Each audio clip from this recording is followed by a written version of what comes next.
The night may be long and the dark may be deep, but the answers are there to be found. Whether it's the normal, the abnormal, or the paranormal, you're in the right place. Let's go beyond reality. Sometimes it's the normal, sometimes it's the abnormal, and sometimes it's the paranormal, but it's always beyond reality. Welcome to the program.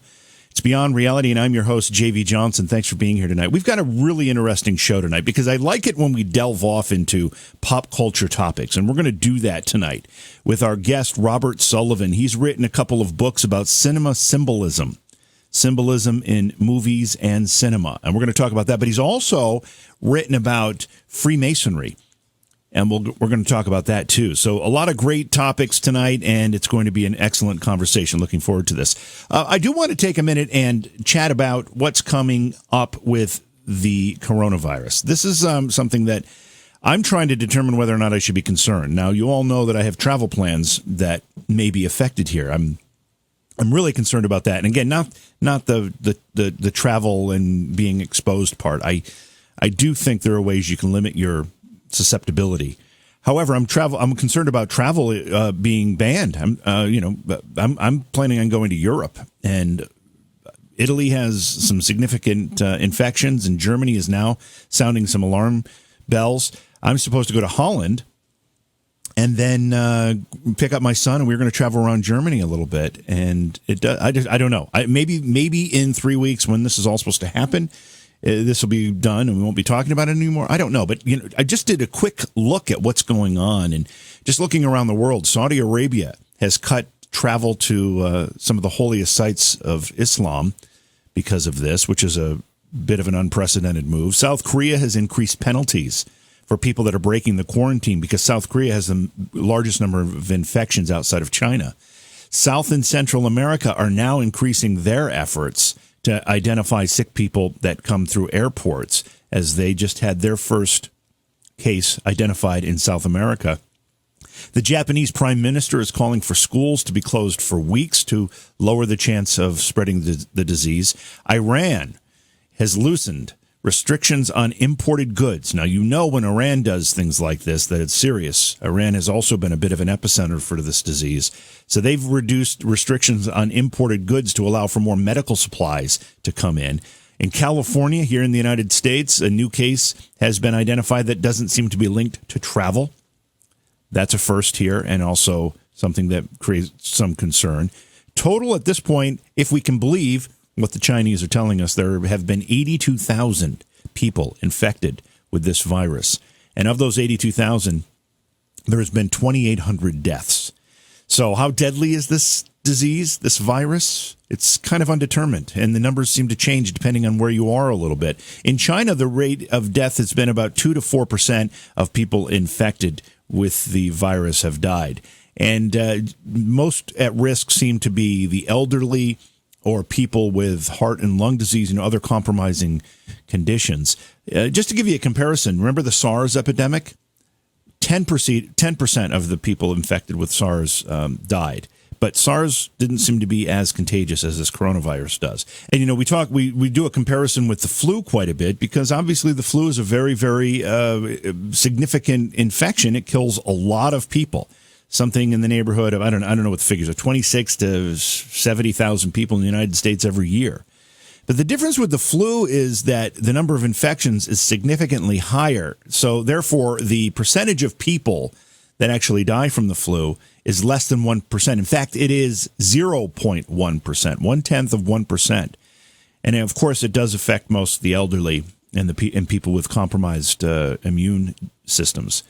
So, it's not anything to be taken lightly, for sure. But one of the things that bothers me right now, and I don't know what you think, but it seems like we've got politicians jumping out of their desks to get in front of a microphone to make this a political issue, and that drives me crazy. When we had the Ebola situation under President Obama, politicians came together and solved the problem. And in this case, that's not happening, as the parties have been reversed. We don't get political on this show very often. In fact, we try not to at all. But it's ridiculous, and it's shameful to see what some of these politicians are doing and how they're using this particular circumstance to try to get some kind of political edge. These people are despicable. You decide who I'm talking about. I'm not going to name any names, but man, they are the worst. And all of them should not only be ashamed of themselves, but they should be voted out of office immediately. There's elections coming up. Get those idiots out of there. The other question here is the media making more of this than it really is? That's possible. I mentioned it the other night, or maybe it was last night, I don't know. But, in the days of no Weather Channel, we'd get our weather reports and we'd hear about things like hurricanes or tornadoes or whatever. And, they weren't any less deadly, that's for sure. However, they weren't so sensationalized. There wasn't this 24/7 coverage, which made everybody get whipped up into a frenzy. And the same thing goes for cable channels, news channels. Is it because they need to talk about something that they're talking about this nonstop, which is making all of us get whipped up into a panic? I don't know. Maybe that's true. I don't want to downplay this because I think the jury's still out. I think the best way forward here is pragmatism. Let's not get in a panic. However, let's be prepared. And I think that's what's happening at our federal level. On a local level, I think we need to, just do things that are smart. I wash our hands. If I end up traveling, if this stuff happens and I actually get to go on my trip, which starts in Canada and then it goes to Holland, I'm going to be wearing a mask when I'm on the plane. I don't care what it looks like. It's a little uncomfortable because if you wear those things, you get a little moisture buildup, whatever. But I'm not going to, take those risks. It's silly for a 50-cent mask. Why not? Anyway, I'm off my soapbox now. I'm curious as to what you think. I'll watch chat and see what your comments are as we continue the program tonight. Okay, couple things. Just to look ahead at what we've got coming up. Tomorrow night, Booze, Brews, and Bros is a 50-50 possibility here. Monday night, Paul Wallace will be with us to talk about God or extraterrestrials. Are they one and the same? Are they connected? We'll find out. Tuesday, Tim Cohen will be here to talk about prophecy. And then on Wednesday night's program, Shelley Kerr will be talking about karma and also pets' past lives. Do pets have past lives? If we're to believe what our guest last night, Jeffrey Jowett, said, pets have souls as well. So why wouldn't they have past lives in addition to that, right? So Shelley will talk about that on Wednesday night. Go to YouTube. This is particularly for my podcast listeners. Go to YouTube and subscribe to the YouTube channel. It's just J.V. Johnson's Beyond Paranormal. It's easy to find if you go to YouTube. There are something in the neighborhood of 550 back episodes of the show on YouTube for your enjoyment. There's no fee or anything. It's all free, and the bonus content is there as well. And if you're watching this on YouTube, please look for the podcast version of the show. It makes it really convenient because once you subscribe, it downloads to your smart device automatically. All the episodes are there. If you don't listen to them, fine. They scroll away over time as new ones are added. But they're all there for you in case you're on a trip, but you're driving somewhere. You want to listen to a good interview. They're there for you to do that. I really enjoy listening to podcasts when I travel. It makes the time go much quicker. I'm tired of listening to the same old music, and radio stations these days are all formulaic, right? So they all sound the same, and you can do the Sirius XM. I don't know. I'm just kind of musiced out. I don't like new music, and while I love my old music, I just can't listen to it all the time. So podcasts are a great option. They make time go faster, travel is much easier, and it's informative and sometimes fun. So find on your favorite podcast platform, Apple Podcasts, Google Podcasts, Spotify. Wherever you happen to look, it's Beyond Paranormal is the name of the podcast. And again, that is also free. And the final thing I'll ask you for is if you enjoy the program, we've reduced the number of breaks we take significantly. We don't have nearly as much commercial content as we used to have. And that was intentional because we felt that interrupted the flow of the program significantly. But we still have to, pay our bills here. So if you have any inkling to support the program, we'd appreciate you going to Patreon and finding Johaw, Johaw, Johaw, and become a subscriber there to help support the expenses associated with putting this program on. And I know it seems like there aren't a lot, but there are. It's actually, we've got Slick Eddie in there. Boy, I tell you, that guy just demands everything. plus phone lines and stuff like that. Whatever. Just it's not required and not begging. It's just if it's something that you think you could do, that would be highly appreciated, and we obviously will recognize people that do that. In addition, we've got some special things in the works that will be Patreon subscriber only things. So if you're part of that group, you're going to get access to some things that not everybody will have access to. It'll be special content for you alone. So that's going to do it for our introduction here. We're going to go to break, and we're going to bring our guest in. Tonight we're going to be talking with Robert Sullivan. We're going to be talking about Freemasonry and cinema symbolism. A couple of very diverse topics, but it's going to be a lot of fun. That's tonight on Beyond Reality. We'll see you in just a moment. Don't go away. Looking for our guest's book? Go to Amazon.com/shop/JVJTaps. And welcome back to the program. It's Beyond Reality. I'm your host, JV Johnson. Thank you for being with us tonight. Like I said, I'm always a bit stoked. I'm a little excited when we get to talk about things that kind of touch our pop culture nerves. And we're going to do that tonight with our guest, Robert Sullivan. He has researched and explored and written about cinema symbolism in movies and cinema. Also, we're going to be talking about Freemasonry, too, another topic that really excites me, and I know it excites the audience. Robert, welcome to Beyond Reality. It's great to have you here tonight. Your background is pretty extensive. You're a Freemason, you're a philosopher, you're a historian, you're an antiquarian, a jurist, a lay theologian, a writer, a mystic, a radio TV personality, a showman, a best-selling author, a CEO, and, just kind of on the side here, you're a lawyer. Is there anything you don't do? Well, I try to be eclectic and do a little of everything. Thank you for having me on the show this evening. It's my pleasure to be here. And I try to, always try to be eclectic in my work and do a little of everything.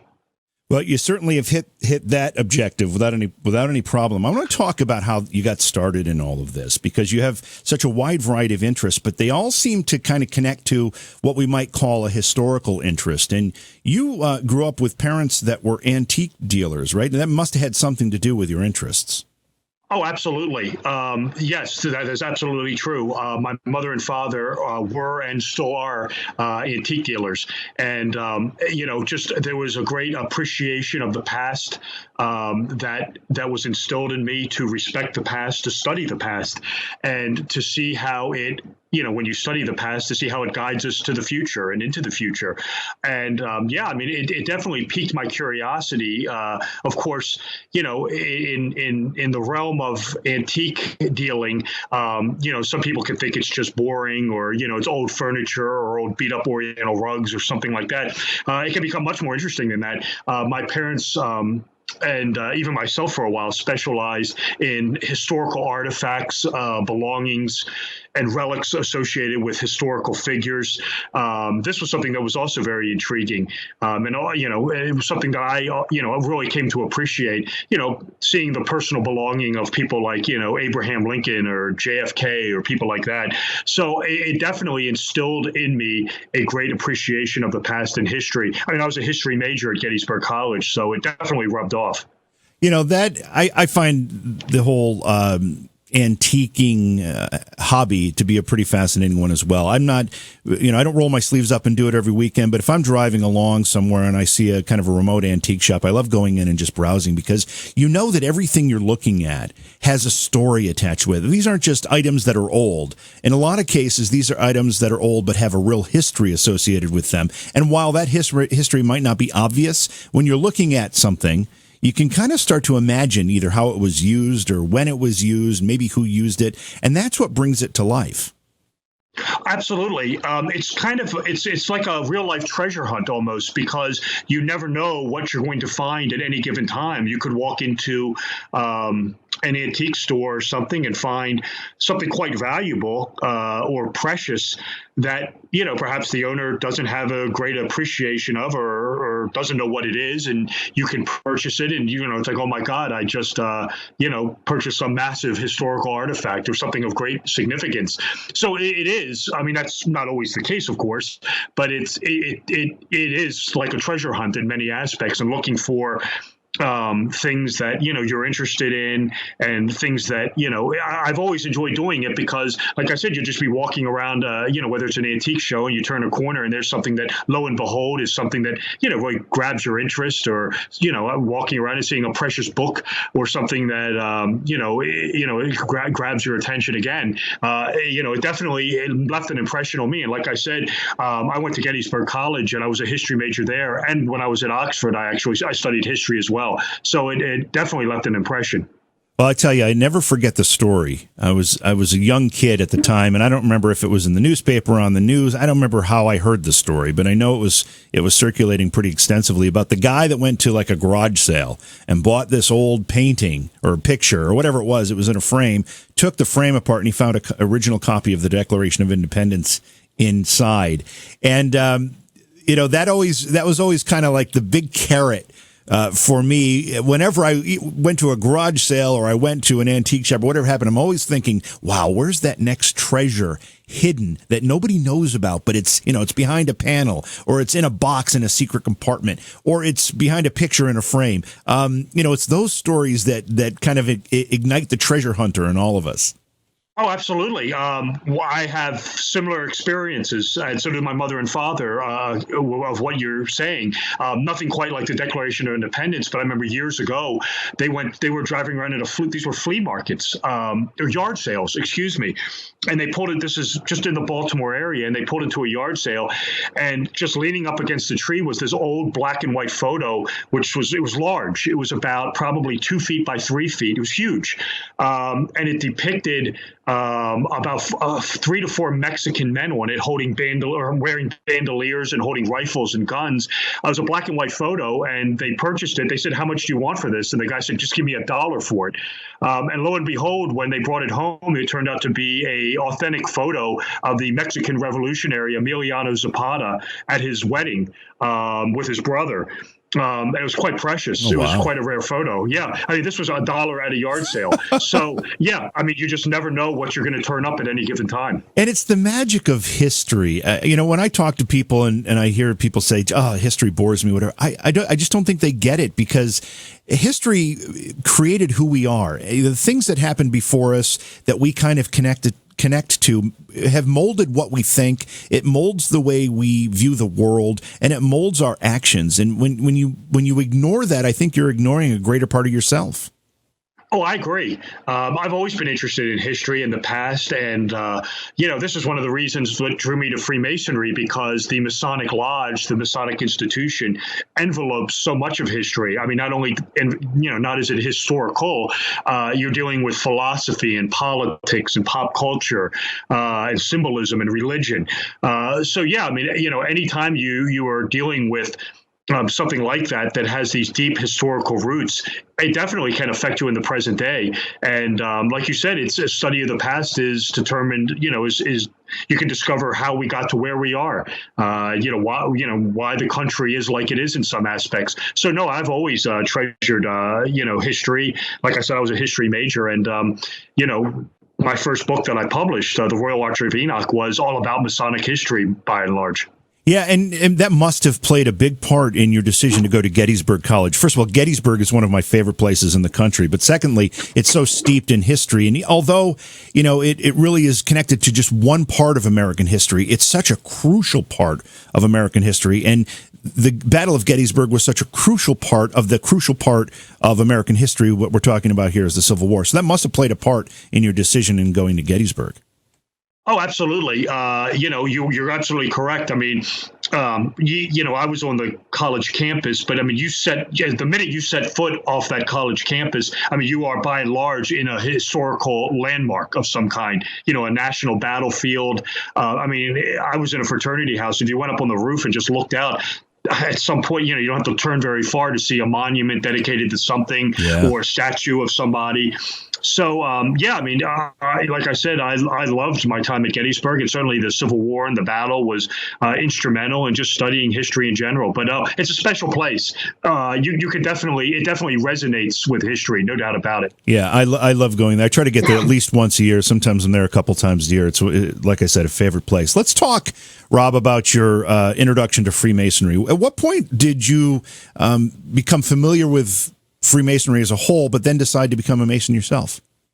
I became familiar with it very early on in my life because I come from a line of Maryland Freemasons, including my grandfather and great-grandfather and multiple great-grandfathers, actually.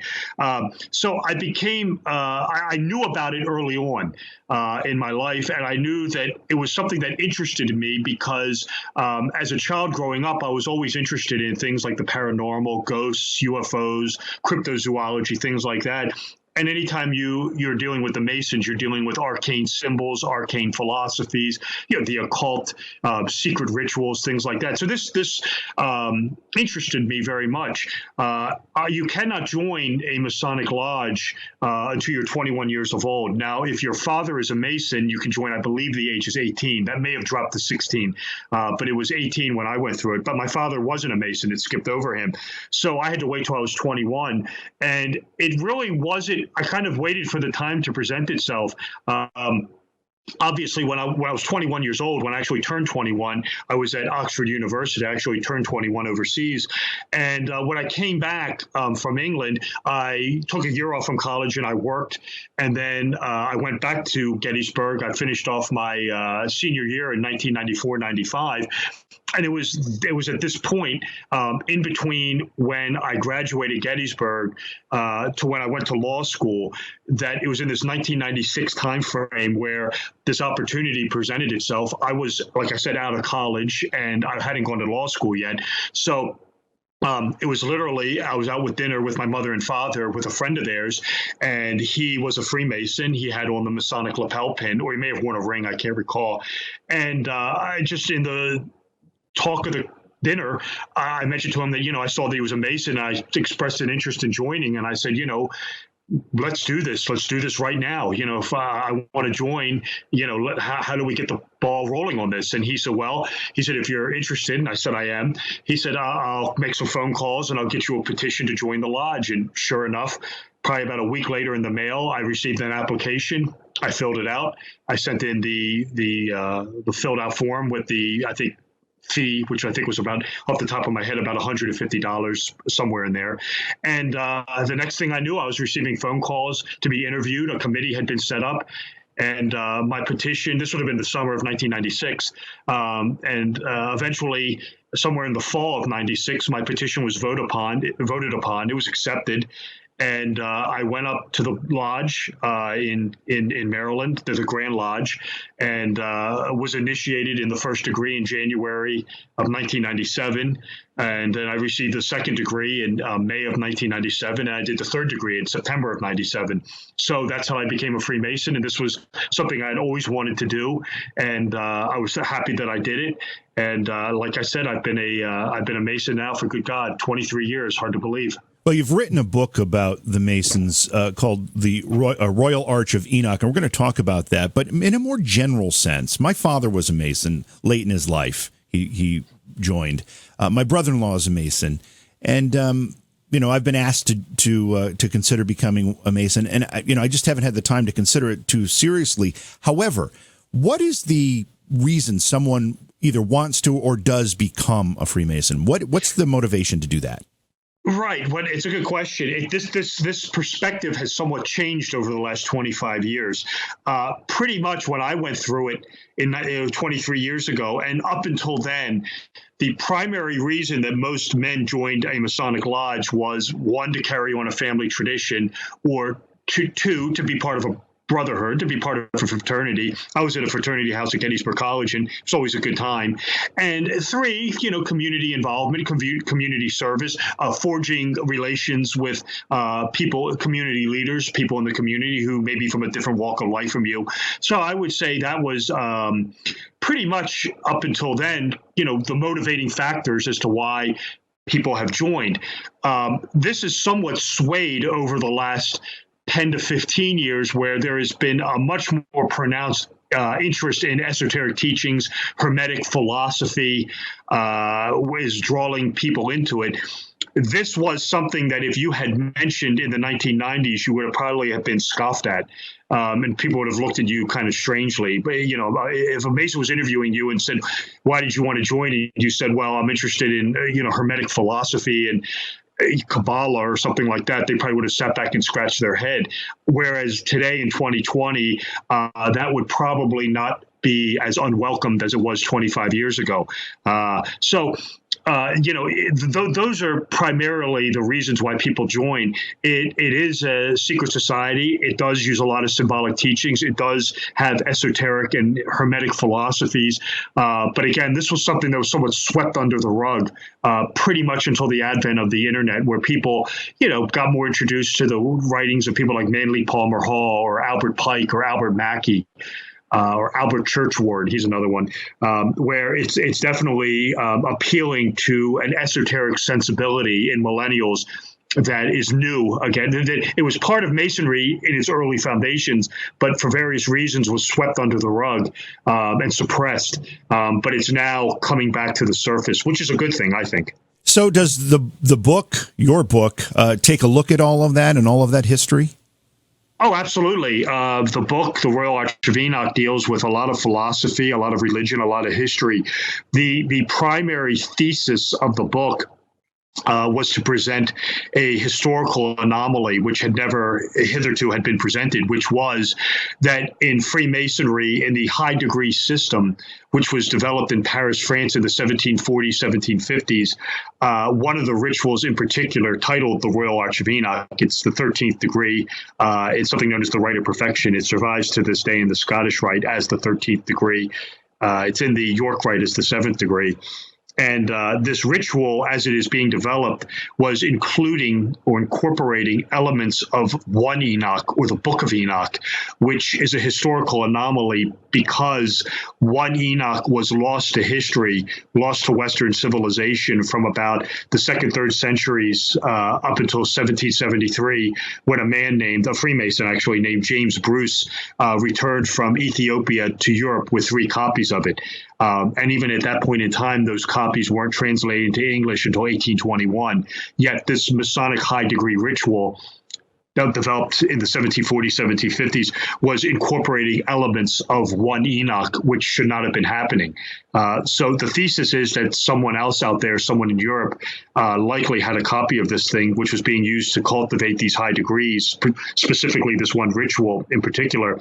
And the reason why this is so important and so critical to history is, and again, I talk about it in the book, it's a 700-page book. So I can only really paint with broad strokes as I do interviews. But to make a long story incredibly short, it's really this degree, this high degree ritual that the founders of the United States are drawing from in developing and cultivating and creating the United States of America. It's this Royal Arch of Enoch ceremonial that includes so many symbols and philosophies that the founding fathers, the Masonic, founders of this country are really drawing from in developing the United States of America. That's why it's so important. And that's really the crux of the Royal Arch of Enoch book. All right, we're going to come back to that point in just a second, but backing up just a hair, if someone asked you, what is the origin of the Freemasons? Is there a Templar connection? And if not, what is the actual source? It's a great question, and it's debatable. You'll get different answers from who you want to talk to. The Masonic Lodge existed prior to this date, but it officially comes on the history pages on June 24th, 1717. June the 24th is, of course, a celebration of the summer solstice, known as the feast day of St. John the Baptist. And it existed prior to then as medieval craft guild and stoneworker guilds, but it officially comes onto the map in 1717. In 1723, a Presbyterian minister named James Anderson writes something known as the Constitutions of the Freemasons, and he traces this legendary history of the Masons back to biblical stoneworkers, biblical guilds, medieval cathedral builders, the constructors of the pyramids, things like that.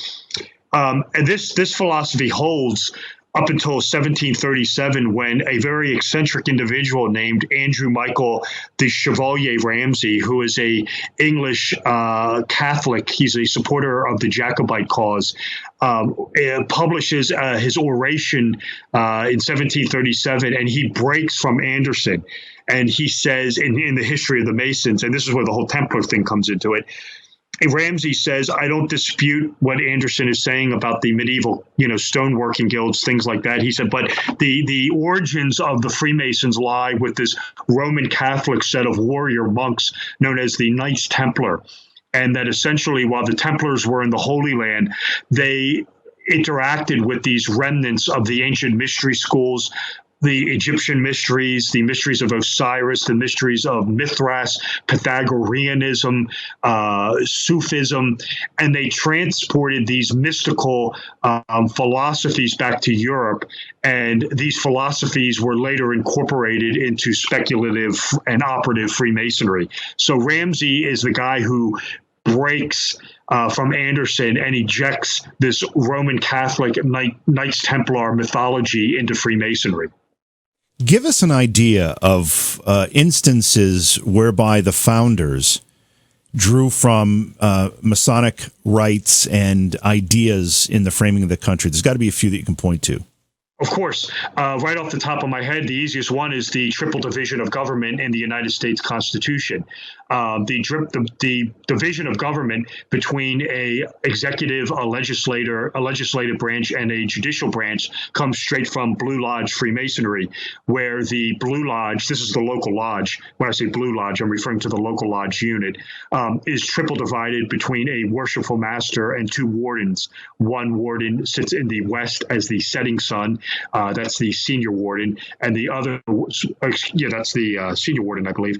And the other warden, the junior warden, sits in the south, representing the sun at midday. And of course, the worshipful master sits in the east as the rising sun in the morning. So the triple division of the United States government, it comes straight out of Blue Lodge Freemasonry, where the governance of the lodge is triple divided. Another instance is the separation of church and state. This comes out of Anderson's constitutions, where Anderson does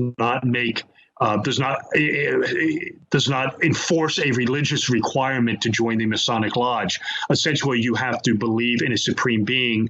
In God we trust, as it were, in order to join the Masonic Lodge. But you can be Christian, you can be Jewish, you can be Muslim, you can be a Hindu. As long as you believe in a supreme being, that's fine. And the Masonic Lodge does not ally itself with one particular religion. And of course, you'll find this in the United States Constitution with the separation of church and state. That again is lifted directly from Anderson's constitutions. So that is just two examples of how Masonry influenced the creation of the United States. It's no secret that Freemasonry and the Masonic Temple is a secret society. But it's when it's used in pop culture references, and in some cases in historical references, it's often, said kind of, with a sideways glance. Is there anything to fear from this group? Well, I've been involved with it for 23 years, and I've never really feared anything.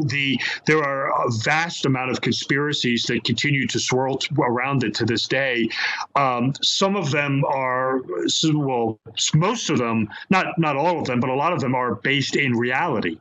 For example, there really was a Bavarian Illuminati which linked itself to Freemasonry that was trying to enforce a firebrand of Freemasonry to reconfigure society along very occult lines.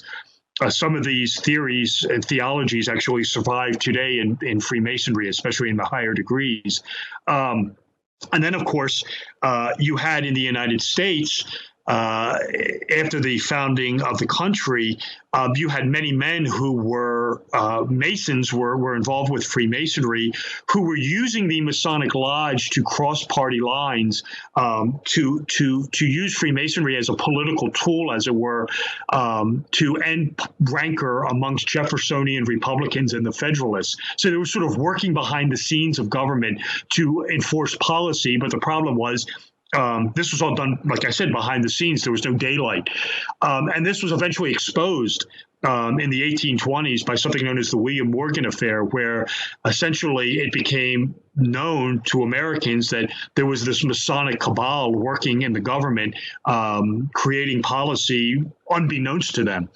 And the guy who was behind this was a governor of New York State named DeWitt Clinton. He was sort of this Masonic Illuminati-style godfather who was pulling the strings of all politics on Masonic, on these Masonic lines to formulate policy and enforce, pass laws essentially. And this was very much frowned upon. Masonry nearly went out of business.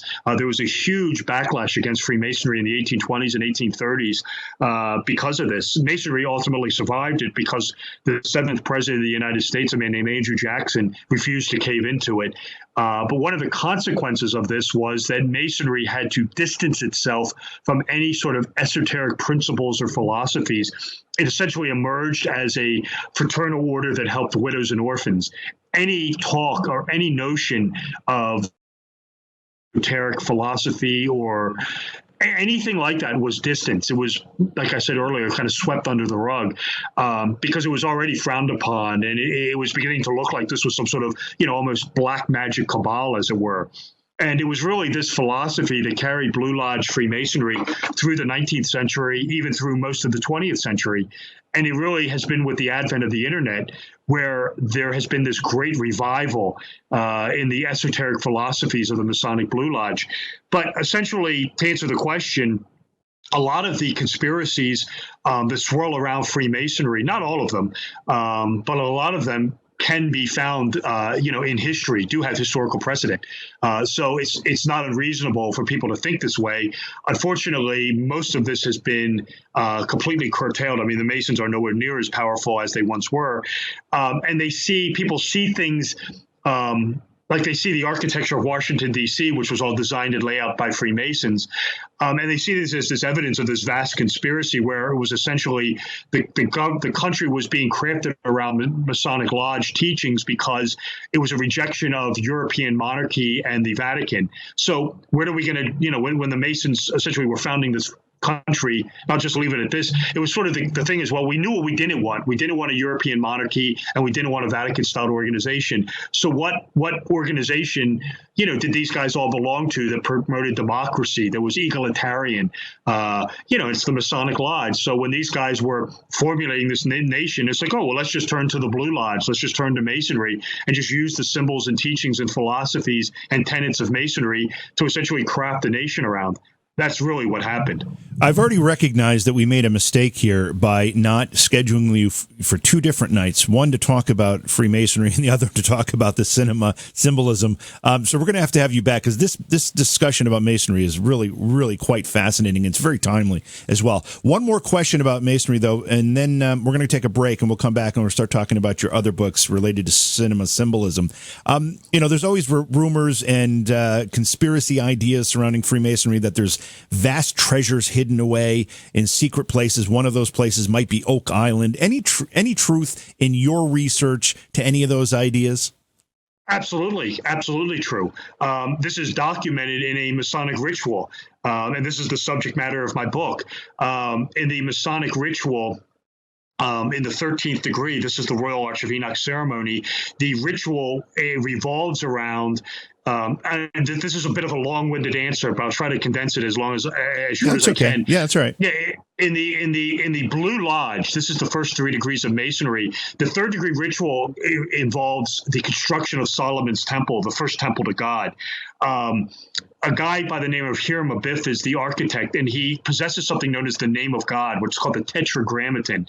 It's a mouthful, and he possesses this name, and it's from the correct pronunciation of this name, from whence all wisdom and knowledge derives.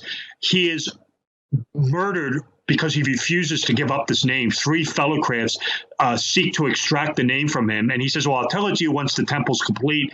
They say, "No, that's not good enough." So they murder him, and the word is lost. You'll hear this routinely in Masonic circles or Masonic writings. This is what's known as the lost word of the Master Mason. It's the name of God. If you fast forward to the high degrees, the 13th degree, Solomon's temple's been destroyed, and the Jews are returning from Persia to construct the second temple. This is what's known as the Temple of Zorobabel, another tongue twister. And it is as they are building this temple, they discover this trap door in the ground. And they spring this trap door and they go down into this subterranean vault where they find this vast treasure trove relating to things that are related to this biblical patriarch Enoch. It's essentially the pillars of Enoch upon which all wisdom is inscribed, along with this name of God, which is concealed on the Tetragrammaton, along with sitting on top of the Ark of the Covenant. And yes, this is the Ark of the Covenant of Moses. Wow. So Masonic ritual is documenting the discovery of this treasure vault on this, and the location is the Temple Mount in Jerusalem. So when you begin researching this, as I did, and I still do, you begin to realize that is this ritual more than just a ritual? Is this ritual trying to convey some sort of lost yet legitimate history that the Templars may have found something on the Temple Mount and brought it back to Europe? It's interesting because the ritual, pretty much as it exists today, the ritual, the discoverers of the subterranean vault are Jewish temple builders. As the ritual was originally cultivated, it's Knights Templar. It's Roman Catholic Knights Templar who discover it. So it does lend credence to this idea that the Templars discovered something in the Holy Land on the Temple Mount and brought it back to Europe. And then you get into this whole notion that they took it to Roslin Chapel. The template of Roslin Chapel is designed after the Temple of Zorobabel. So we have a nexus there. And then you get into this whole idea that they take this stuff to Oak Island. Certainly, if you're familiar with the Masonic ritual, the treasure vault is concealed under 9 arches. On Oak Island, there are 9 levels to the money pit. This seems to be a Knights Templar influence. When you have the idea of a subterranean treasure vault. So yeah, could there have really be out there some sort of Knights Templar Masonic treasure being concealed somewhere? Absolutely. And I'll just leave it on this.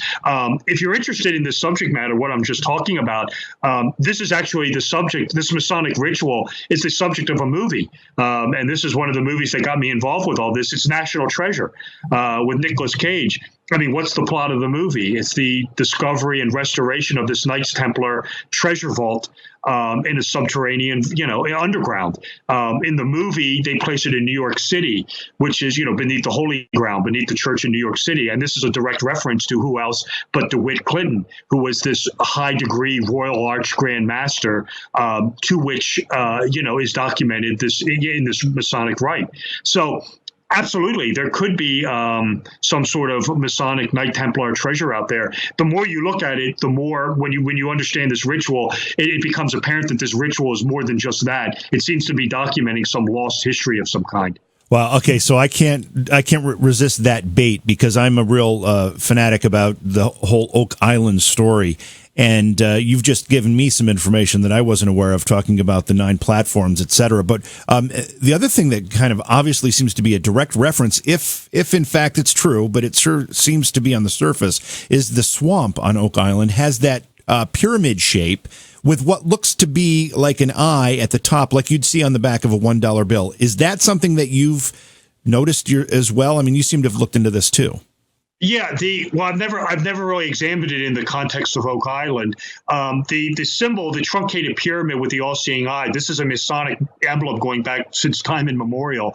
You will find references all over the place in Masonic literature to the construction of the pyramids. The third degree Masonic ritual is a retelling of Egyptian mythology, the legend of Osiris, the killing and resurrected solar god-man, as it were. The all-seeing eye, the eye of providence. This again is a symbol that you'll find in Christian churches. You'll find it on Masonic aprons. You'll find it on Masonic documents. It's a symbol denoting the deistic god of Freemasonry. Again, Freemasonry does not associate itself directly with any of the Abrahamic faiths. it's deistic. It requires a belief in a supreme being, but it doesn't adhere to any particular religion. Now, granted, you will find nominal references to Judaism, Christianity, even Islam in the Blue Lodge. But by and large, when you peel the curtain back, as it were, pull the curtain back, you'll find this is all reference to the sun and Osiris and the Egyptian mythology, which again is a solar legend, as it were. So the whole symbol, the whole idea of the concept, probably is a better word, of the all-seeing eye with the pyramid. I mean, yeah, it's a decidedly Masonic solar emblem. I've never really, to be brutally honest with you, I've never really looked at it in the context of Oak Island. I'd have to do more research onto it, but there are a lot of linkages between the Templars and the treasure vault, perhaps on Oak Island. The number 9, the nine archways, and the platforms being probably the most interesting of them all. Yeah, this is a fascinating topic as well. While we've hit several that could each in themselves be a whole show. So again, I'm gonna make you promise you're gonna come back on. This book, the book that talks about everything we were just chatting about relating to the Masons, is called Royal Arch of Enoch. And where's that available? Yeah, the Royal Arch of Enoch is available online. It's available through all the major online retailers. You can get the print edition if you want. You can get the ebook. It's available on Amazon.com, Barnes & Noble, Books A Million. The print edition is out. The ebook is out, the Kindle or the Nook. It's available right now. Anybody can get it anytime they want to. Robert Sullivan is our guest. His website is his name, Robert W. Sullivan, IV, as in the Roman numeral 4.com.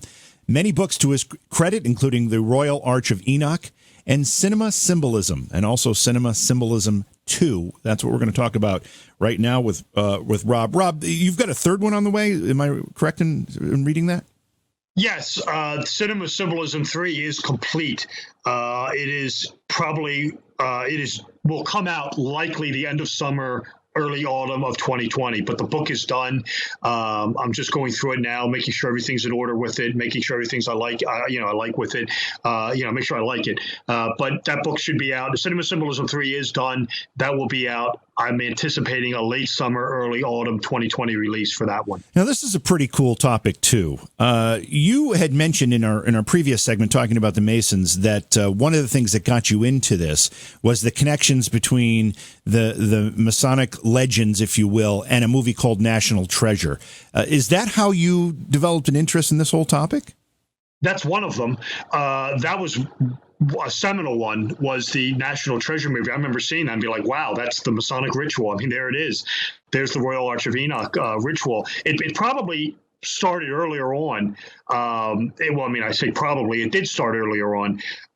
Really, one of the first influences, or I guess tip-offs, not influences, revelations that there was something more to this was the Star Wars movies. And when I say the Star Wars movies, I'm referring to the first three. Right. Star Wars, Empire, and Jedi. I was born in 1971. So I grew up on those movies. And at some point in the mid to late 1980s, I remember stumbling, I can't remember how, across the name of Joseph Campbell, and who is an American comparative mythologist. He wrote a book called The Hero with a Thousand Faces, which is about comparative mythology.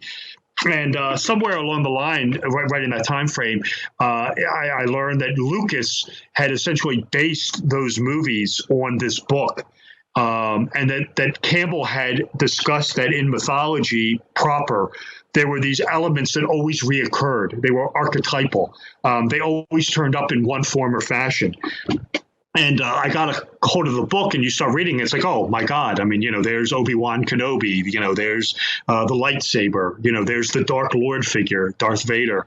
There's the hero dragged from his doldrums. Dragged from his banal existence into this vast adventure. Whether it be Luke Skywalker. There's the female figure who is both this driving force for the hero, but can also be sort of this, warrior type figure as well. She wears many masks, as it were. This was Princess Leia. And I remember reading that book and just being so impressed with it. And that's when I remember for the first time thinking, oh, well, here we go. Here are these incredibly popular movies. I mean, these were the movies literally when I say I grew up on, I did, essentially coming out of, Greco-Roman Egyptian mythology, for lack of a better word. And that resonated with me. And I continued, that kind of was, like I said, the tip-off that these movies were just more than popcorn summertime entertainments. A lot of these movies conveyed and were hiding these very deep theories and themes and symbolism, whether it related to alchemy or Gnosticism or Christianity or ancient religions or the occult. A lot of, not all movies, but a lot of them were just including these very deep arcane themes in them. And it just was very interesting. I was fascinated by this. It was just a fascinating subject matter.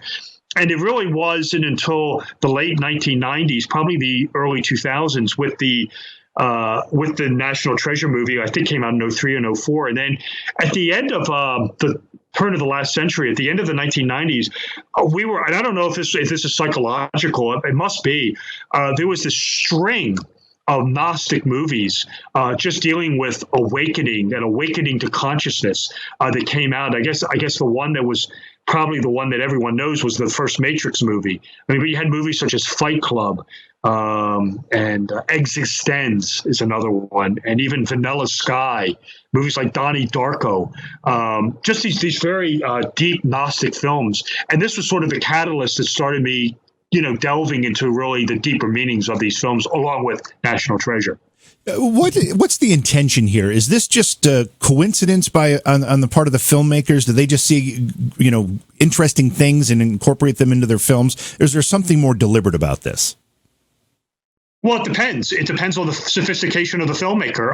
I believe most of it is completely deliberate because they're incorporating, including these esoteric and occult nuances to make the movie transcendental, to make the movie something more than a film, to make it a piece of alchemical artwork. It's like Da Vinci incorporating hidden meanings in his paintings, or an architect using sacred geometry in his buildings. It's the exact same thing. By placing these arcane images and themes into films, it turns the film into mythology, is essentially what it does. So yes, some of it's intentional, some of it is coincidental. That is the case as well. What is really interesting is when the movie, I think one of the biggest talking points now is when the movie becomes prophetic, and that it seems to anticipate future events. How is that occurring? Do the filmmakers have access? It's a multi-pronged question, because you can look at it one of two ways. You can either say, okay, well, the filmmakers are doing this on purpose. Is that a yes or no question? Well, if it's a yes question and you believe that's the case, then the next logical question is, well, how are they doing it? Do they have access to time travel? Are they using some sort of magic or sorcery? Are they gazing into a crystal ball like, Nostradamus or John Dee? That's the pathway you go down with that. If the answer is no, that they are not doing that, then the answer lies in psychology. And I believe that the answer then lies in the works of people like Carl Gustav Jung, and you're dealing with ideas related to the collective unconscious, or synchronicity, where things are not only inherited, but the artistic expression of humankind is somehow prophetic. So you're really into a two-pronged study here as to the filmmaker, if it's intentional and it's prophetic, and they're incorporating future events into films. Then you have to ask, are they doing this on purpose? And if they are, how are they doing it? And if the answer is no, then you're into the world of psychology. But either way, no matter how you look at it, it's fascinating either way. Let's get into some specifics here. One of the films that you've looked at has received a lot of attention recently, and I'm talking about The Joker with Joaquin Phoenix. Tell us about some of the symbolism there. Well, I mean, you are dealing with a movie that is incredibly dark. Probably not since Black Swan have I encountered a movie as bleak as Joker. Although arguably you could throw the two Ari Aster movies in with that lot as well, Hereditary and Midsommar. Joker is very, very, very dark. I mean, right off the bat, we have the makeup of the Arthur Fleck character, the Joker makeup, is based on a serial killer, John Wayne Gacy, who masqueraded around as a killer clown. His alter ego was named Pogo the Clown, and he had a face. His facial paint was very similar to that of the Joker's in the Joker film. The blue triangles around the eyes, the red grin, the pale makeup. This whole facial paint, this design, is actually subconscious. It's shunned by professional clowns. It's designed to look like a human skull. It's designed to frighten children. So the Arthur Fleck, that's the Joaquin Phoenix character, the face paint of the Joker is actually based on a real-life serial killer named John Wayne Gacy, and his alter ego is Pogo the Clown. This is actually confirmed in the movie when the comedy club that the Joker Arthur Fleck performs in is called Pogo's. Again, that's a direct reference. That's a direct reference to John Wayne Gacy. And again, Gacy was a serial killer who murdered children. He sexually abused, tortured, and murdered, I believe, 33 young men and children, burying most of them in the crawl space of his Chicago home. Believe it or not, we actually have another reference to child molestation and the harming of children in this movie, not only with the Gacy makeup, but with the music that's playing. And music is another tool that these filmmakers use to convey occult or esoteric meaning. The music that's playing when Joker is descending into madness at the end. He's literally dancing down a flight of steps, symbolizing a descent into madness. The music that's playing is called Rock and Roll Part 2 by Gary Glitter. It's more commonly known as the Hay Song. And Gary Glitter is in jail right now for molesting children, for molesting little boys. Wow. So, I mean, we have this double barrel of dark symbolism with Joker, where his face paint is based on an American serial killer named John Wayne Gacy, and he dances to the music of a child molester. This is pretty bleak. This is pretty dark. So, yeah, I mean, it's a very fascinating movie. I liked it. I mean, I thought it was a great film, but it's very bleak, very, very gloomy film, to say the least. And that's just two examples in it. I am a horror movie fanatic. I always have been since a little kid. One of my favorites is Stanley Kubrick's The Shining. Tell us about what's going on in The Shining we should be looking for.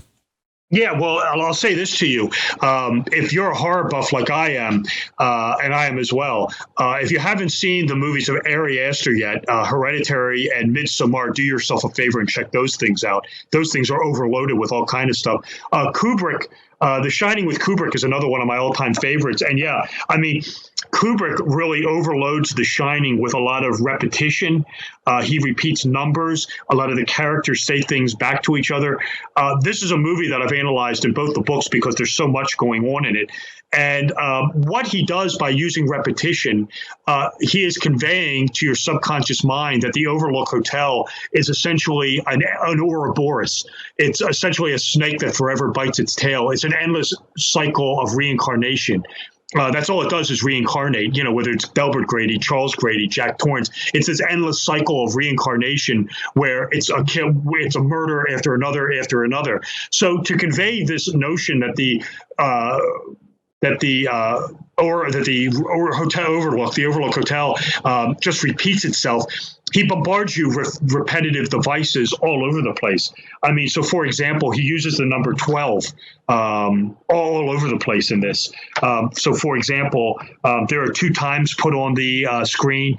I believe it's 8 a.m. and 4 p.m. If you add 8 and 4, you get the number 12. Jack Torrance throws the tennis ball against the wall 12 times. He hits the door with the axe 12 times. Danny and Wendy take a turn in the maze 12 times. When Scatman Crothers is talking to him in the pantry, he talks about them being 12 pounds of sugar. If you take the room number 237, if you add it up, you get the number 12. Another number that he repeats is the number 42. If you take 237 and multiply it, you get the number 42. Danny is wearing the number 42 on his T-shirt at the beginning of the movie. Scatman Crothers drives a car with the license plate of number 42 on it. The movie that Danny and Wendy are watching in the hotel room or in the hotel is The Summer of 42. So these are just some examples of how Kubrick uses numbers and repetition to blast your subconscious mind that the Overlook Hotel is this vessel of reincarnation.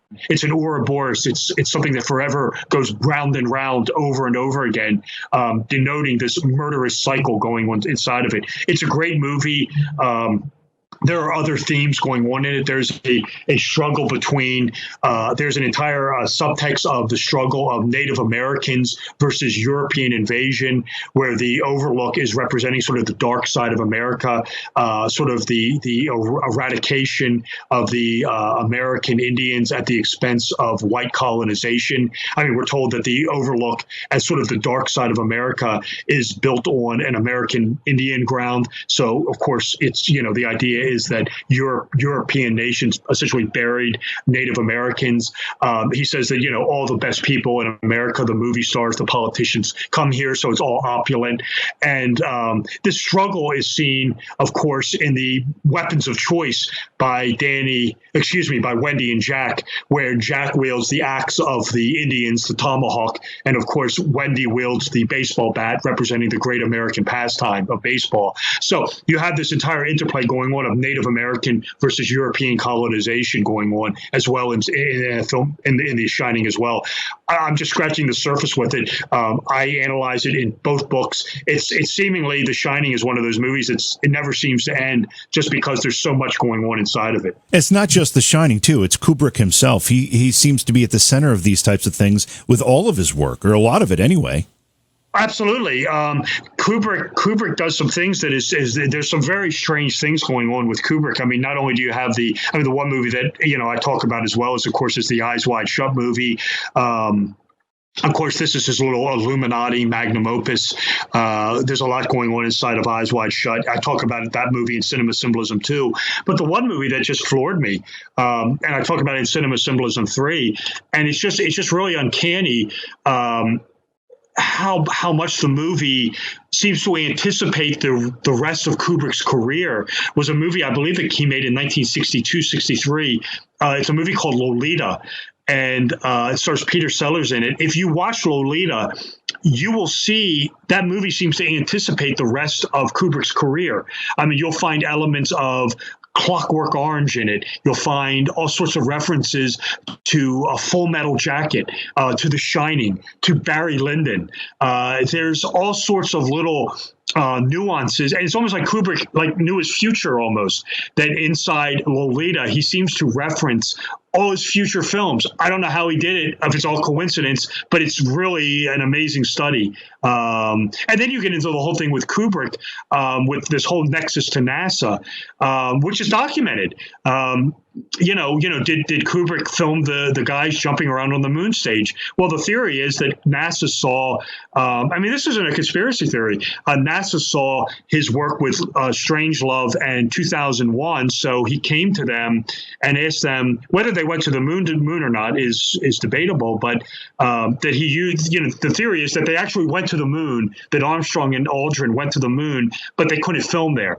So Kubrick filmed these guys jumping around in a soundstage, and this was what was used to show the American people in the world that they went to the moon. Kubrick is allegedly to have exposed this in The Shining. What's fascinating is, and that people don't realize this, is that Kubrick actually turned to NASA, of all things, to film Barry Lyndon in the mid-1970s. Kubrick wanted to film that movie naturally, and up until Barry Lyndon, it was very difficult to film scenes in candlelight. And directors had a hell of a time trying to film these older films, these older set movies, in candlelight, where the scene was illuminated by candlelight only. It couldn't be done. It was either too dark, it didn't come out right, it looked weird. And Barry Lyndon is set during the Napoleonic Wars, and Kubrick went to NASA, and NASA had just developed this odd lens that allowed you to film candlelight where it didn't look too dark. It basically highlighted the light. So Barry Lyndon was actually filmed with NASA technology, believe that or not. So there is a decided link between Kubrick and NASA. It's not a conspiracy theory. Wow. And also, one of the theories about Kubrick filming the guys jumping around on the surface of the moon is that NASA was concerned that if there was a disaster, they did not want it to be on live television. Therefore, they, had the staged version so they could control what was seen and what had happened. And that's a theory that goes, a conspiracy discussion that goes very, very deep. And we've had it on this program before. We're going to run out of time because there's so much to talk about here. But tell me just quickly about the number 237, because it shows up more than just The Shining. Right. Well, the 237, he changed it. And this, again, it ties into, it's either 213 or 217, I believe, in the novel. And he changed it. It's a mnemonic device because it represents the number 12 and the number 47. It ties into the whole notion that Kubrick filmed the guys on the moon or jumping around the soundstage, because this is the whole scene with Danny Torrance. When he stands up, he wears the Apollo 11 sweatshirt, and then he goes to room 237.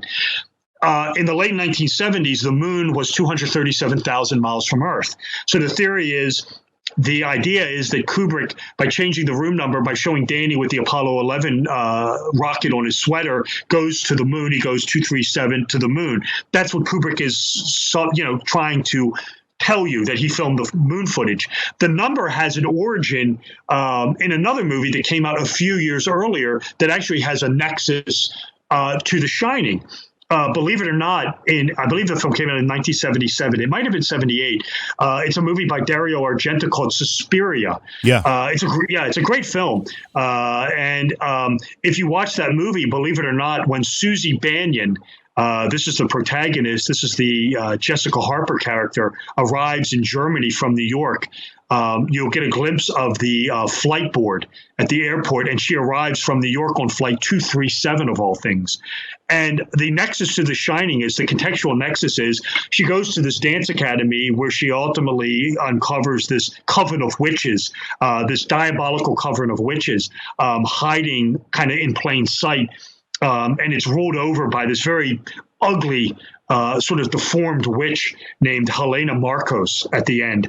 And of course, there's a nexus to this in The Shining, where Jack stumbles into 237, referencing perhaps Suspiria. And what does he find? Well, he finds this very old, decrepit, deformed, decaying witch-like entity is hiding inside the room. This sort of Helena Marcos analog, as it were. So you will definitely see a contextual nexus between The Shining and Argento's Suspiria, and it's very likely, it's possible that Kubrick watched Suspiria and saw the number, and hey, let's reference the movie, let's reference Suspiria and this older witch, Helena Marcos, because we're going to have a Helena Marcos-like entity in 237. Let's do that. And then, of course, years later, you have Tobe Hooper and Steven Spielberg paying homage to Kubrick in The Shining, in the movie Poltergeist, where when little Carol Ann, this is when the home is about to be invaded by the evil spirits. And of course, we all know the scene where she goes up to the TV screen and puts the black and white TV screen. It's showing the static. Right. And she puts her hand on the screen and says, "They're here." The time on the TV screen is 2:37. It's 2:37 a.m. That's a direct reference to Kubrick's The Shining. And again, we have contextual significance because The Shining is about a child in peril, Danny Torrance. And we have the same exact theme in Poltergeist of a child in peril with Carol Ann. So again, it's an appropriate nexus to forge between Poltergeist and The Shining, with the whole idea of a child in peril being placed in peril by supernatural forces. So, I mean, this is all linked. And it just goes to show you, it's a fantastic example of how meticulous these filmmakers are into conveying these hidden references and homages to other things. Certainly the good ones are, for sure. Let's talk a little bit about occultism. There's a connection between Aleister Crowley and Ian Fleming, of course, of James Bond fame. Talk a little bit about that. Oh, absolutely. I've discussed this on other shows as well. master theoron, Aleister Crowley, was in British intelligence during World War I and World War II. And in World War II, one of his handlers in British intelligence was none other than Ian Fleming, who, of course, went on to write the James Bond stories. There's a great story with Crowley and Fleming when Rudolf Hess, who was Hitler's deputy, flew to Scotland on a botched peace mission. He was trying to broker peace between Great Britain and the Third Reich. He was, of course, captured and thrown into the Tower of London. Crowley went to Fleming and wanted to interrogate Hess. It's well known that the Nazi hierarchy, including Rudolf Hess, were fascinated by the occult, astrology, things like that. And Crowley went to Fleming and said, hey, let me perform some ceremonial magic in front of Hess, and maybe we'll scare the hell out of this guy, and maybe get him to confess, talk to us a little bit about what the Nazis' fascination with astrology is. Maybe we can uncover a weakness, as it were.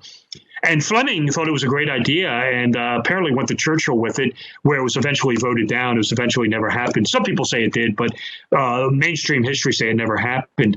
But at any rate, there is a decided Aleister Crowley occult influence upon Ian Fleming and the James Bond stories. I mean, we have to look no further. We look no further than the 007 symbol for James Bond, which is a reference to an English spy master named Dr. John Dee, who was an Elizabethan magus and the court astrologer for Queen Elizabeth I.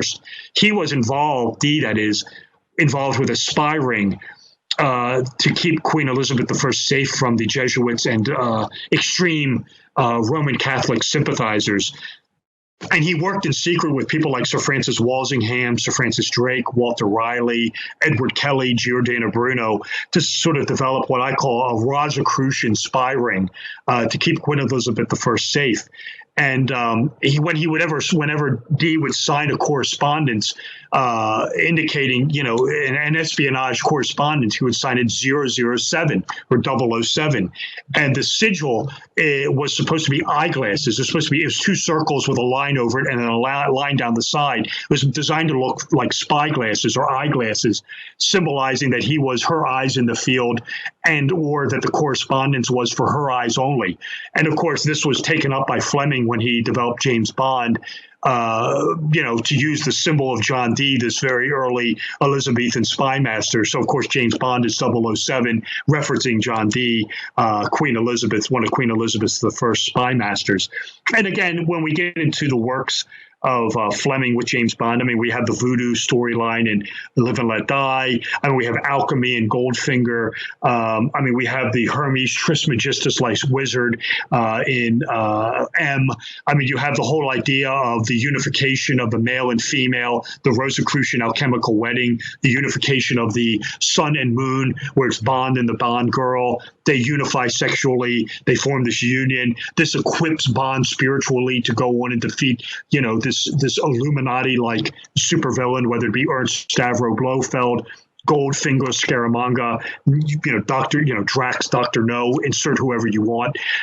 So we definitely have this hermetic occult influence upon Fleming coming from the world of Aleister Crowley.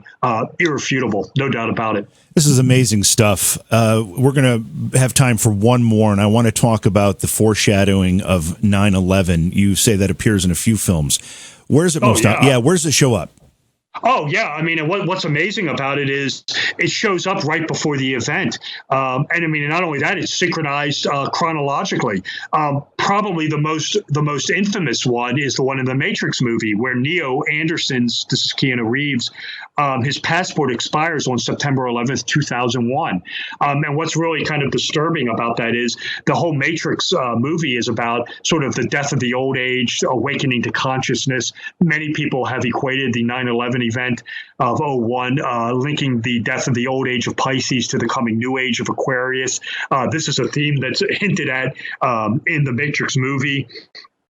We have the Fight Club movie, which I believe was released on September 10th, 1999, 2 years before, almost 2 years to the day of 9/11, where you have Tyler Durden referring to the collapse of the buildings at the end of Ground Zero, of the financial center at Ground Zero.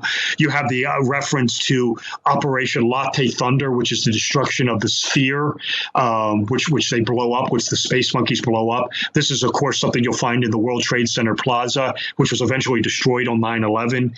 In Fight Club, they destroy it, as part of Operation Latte Thunder. And then 2 years before that, almost to the day, you have the Simpson episode, where it's Homer Simpson versus New York City, or New York City versus Homer Simpson. I forget what the actual title is, where you have Bart waving up the money in front of the New York Magazine that has 9/11 on it with the World Trade Center. So those are just three examples that seem to be this countdown to it. And then, of course, you have a television program. The pilot debuted in March of 2001, The Lone Gunman, which was the X-Files spinoff.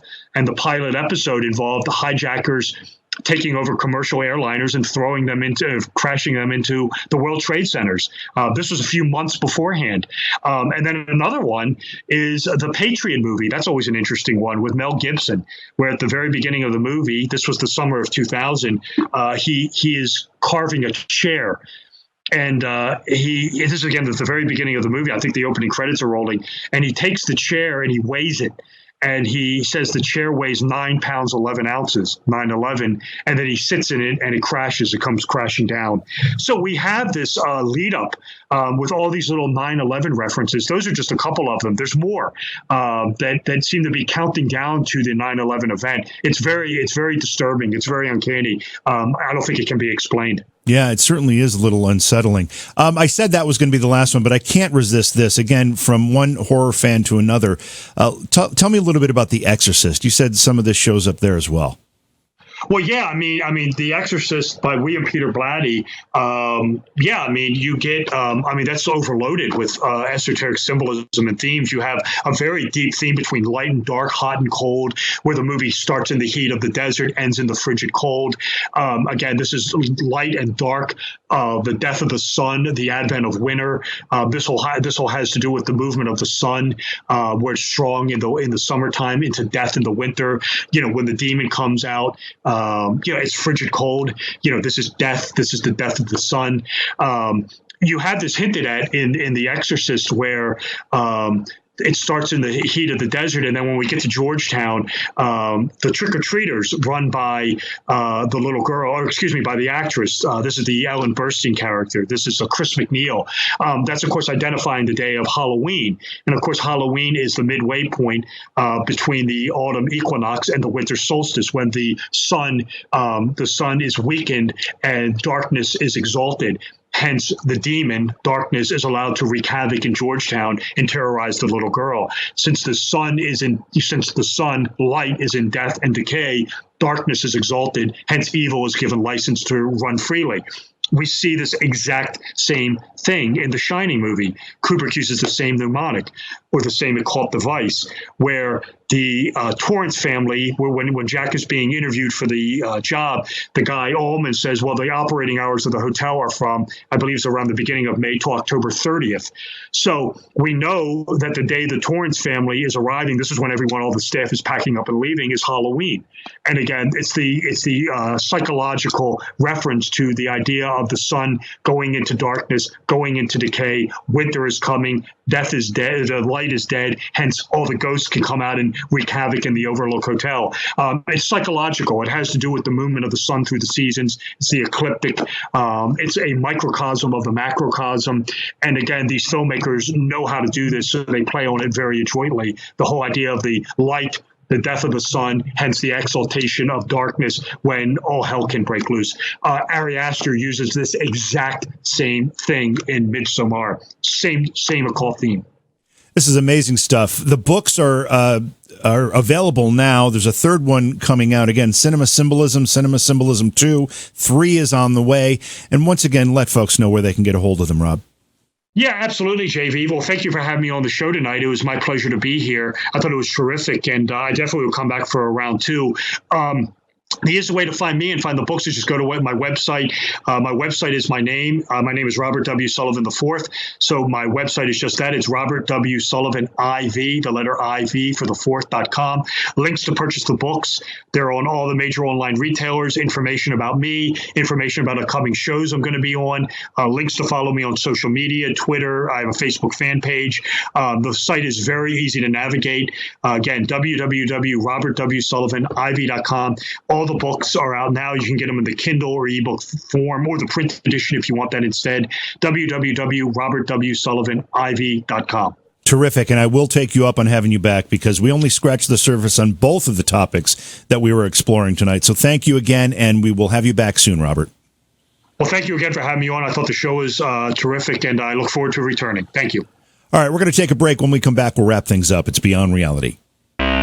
Beyond Reality Paranormal is hosted by J.V. Johnson and produced by Orion Palmer and Slick Eddie Edwards. Like us on Facebook and subscribe to our YouTube channel. Please consider supporting the program either through your podcast platform, click on the link in the description, or on Patreon at Joha Productions. If you'd like to be a guest on Beyond Reality Paranormal or you have a recommendation for a guest, contact our producer, Slick Eddie Edwards. Eddie is spelled with a Y at slickeddieedwards@gmail.com.